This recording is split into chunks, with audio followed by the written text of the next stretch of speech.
Assalamualaikum warahmatullahi wabarakatuh. Alhamdulillahirrabbilalamin. Wassalatu wassalamu ala asrofil anbiya wal mursalin wa ala alihi washabihi ajmain, amal ba'd.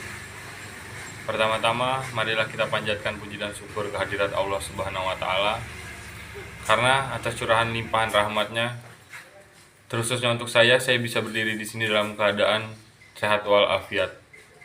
Tak lupa sholawat serta salam selalu kita sanjung agungkan kepada junjungan besar kita, Baginda Nabi Muhammad SAW. Semoga kita semua mendapat syafaat darinya di yaumil kiamah kelak. Amin. Allahumma amin.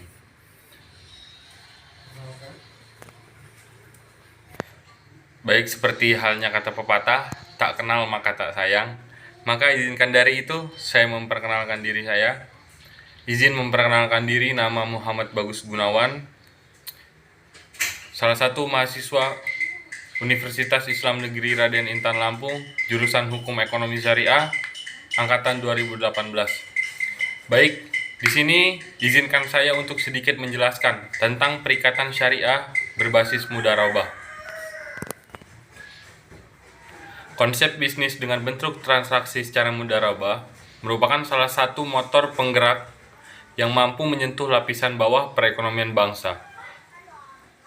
Perikatan syariah adalah merupakan suatu bagian dari hukum Islam di bidang muamalah yang mengatur perilaku manusia di dalam menjalankan hubungan ekonominya, yaitu hubungan antara dua orang atau lebih mengenai suatu benda yang dihalalkan menjadi objek suatu transaksi berdasarkan Al-Quran, As-Sunnah, dan ijtihad.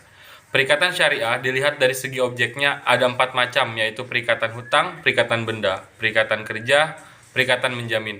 Adapun perikatan syariah berbasis mudharabah adalah termasuk ke dalam klasifikasi perikatan hutang atau al-i'tizam bi'ad-dain.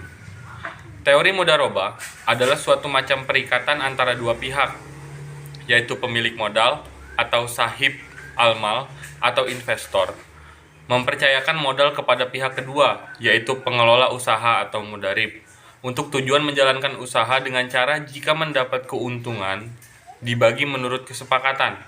Dasar hukum mudharabah adalah Al-Quran, Al-Hadis, fatwa sahab, ijma, qiyas. Dengan memperhatikan dasar-dasar hukum tersebut, semuanya menunjukkan bahwa perikatan syariah berbasis mudharabah hukumnya adalah boleh. Perikatan seperti itu sudah terjadi semenjak zaman Rasulullah SAW dan zaman sahabat.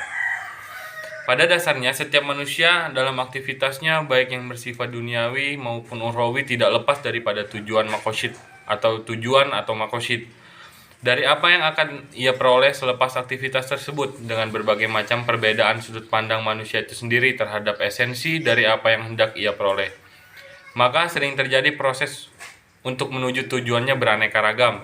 Salah satu contoh, dalam aktivitas sosial ekonomi, banyak manusia yang terjebak dalam hal ini, lebih mengedepankan pada pemenuhan hak pribadi dan mengabaikan hak-hak orang lain, baik hak itu berupa individu ataupun masyarakat umum.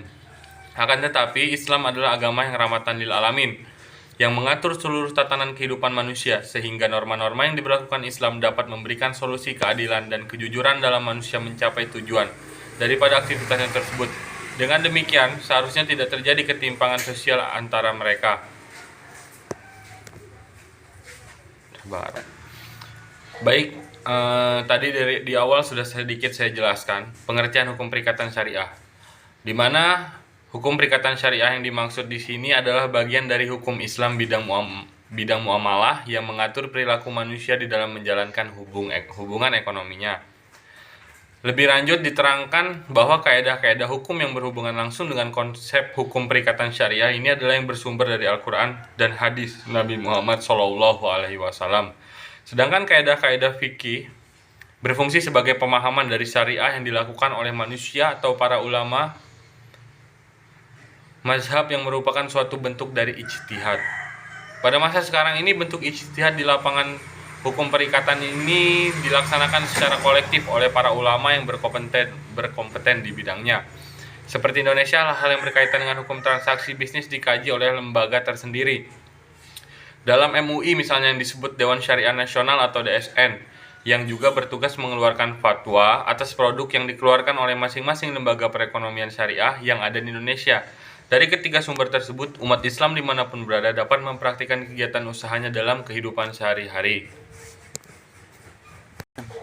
Selanjutnya, mudharabah atau qirot, termasuk salah satu bentuk akad syirkah atau perkongsian.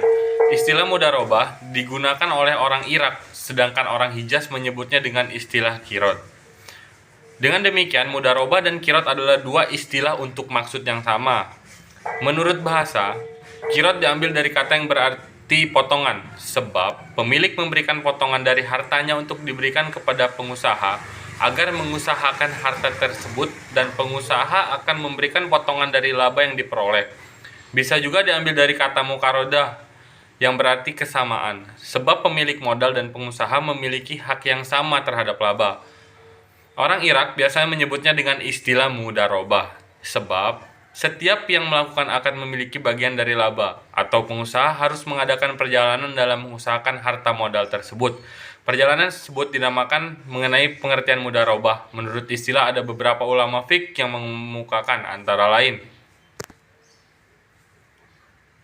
modal menyerahkan modal kepada pengusaha untuk berdagang dengan modal tersebut, dan laba dibagi di antara keduanya berdasarkan persyaratan yang disepakati.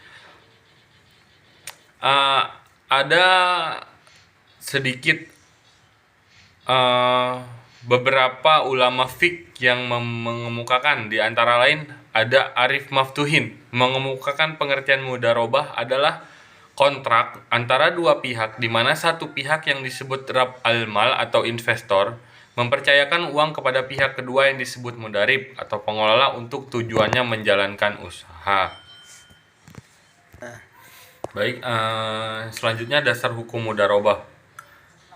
Dasar hukum mudharabah antara lain adalah Al-Quran, Al-Hadis, fatwa sahabat, ijma, dan qiyas. Rukun dan syarat syahnya mudharabah adalah: pertama, pemilik modal dan pelaksana usaha. Kedua, objek mudharabah yaitu modal. Ketiga, persetujuan kedua belah pihak atau yang biasa disebut ijab dan kabul.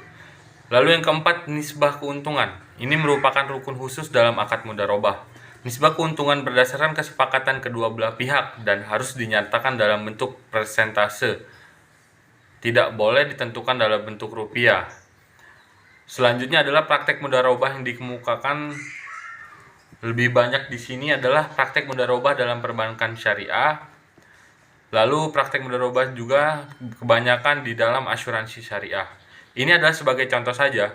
Selain ini terdapat lembaga-lembaga lain yang sudah melaksanakan perikatan syariah berbasis mudharabah seperti koperasi syariah dan reksadana syariah dan lain-lainnya. Diharapkan dengan berkembangnya konsep bisnis syariah, di antaranya bisnis mudharabah, akan dapat meningkatkan perekonomian umat untuk mencapai lebih sejahtera dengan tetap berpedoman kepada prinsip-prinsip syariah yang bisa dikembangkan sesuai dengan perkembangan zaman. Mungkin hanya sekian yang bisa saya jelaskan. Apabila ada kesalahan, saya mohon ampun. Dan jika ada kesalahan kata, saya mohon maaf. Kepada Allah saya mohon ampun. Wallahumma fiq ila aqwa muthoriq. Wassalamualaikum warahmatullahi wabarakatuh.